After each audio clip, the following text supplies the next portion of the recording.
নমস্কার বন্ধুরা, পিয়ালি রান্নাঘরে সবাইকে স্বাগত জানিয়ে আজ বানাবো বাদশাহী পনির। তোমরা দেখো, খুব ভালো লাগবে। তো চলো শুরু করি। প্রথমে পনিরটা ত্রিভুজ করে কেটে নিয়েছি।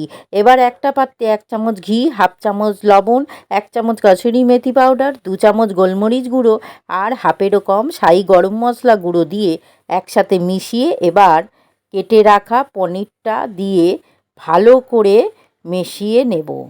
এবার ক্যাপসিকামটা ত্রিভুজ করে কেটে সেটা দিলাম, আর 2টো টমেটো বীজটা ফেলে ত্রিভুজ করে কেটে সেটা দিলাম।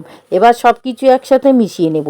তারপরে মিক্সির জারে 1 মুঠো কাজু বাদাম আর 1 মুঠো নারকেল আর কিছুটা দুধ দিয়ে মিহি করে বেটে নেব। এবার কড়াইতে 1 চামচ ঘি দিয়ে পনির, ক্যাপসিকাম, টমেটো মাখাটা দিয়ে একটু ভেজে নেব। ক্যাপসিকামটা নরম হয়ে গেলে সব কিছু একসাথে তুলে নেব।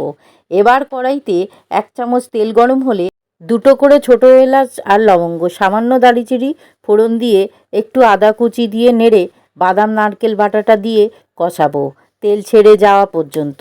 তারপরে 250 দুধ দিয়ে মিশিয়ে ফুটে উঠলে পনির, ক্যাপসিকাম, টমেটোটা ঢেলে দেব।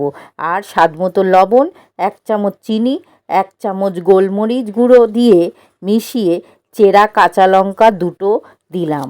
আর উপর থেকে 1 মুঠো ধনেপাতা কুচি ছড়িয়ে তারপরে ফুটিয়ে নামাবো।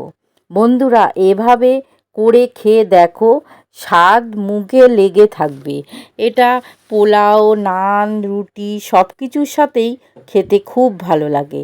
ভালো লাগলে পাশে থেকো বন্ধুরা।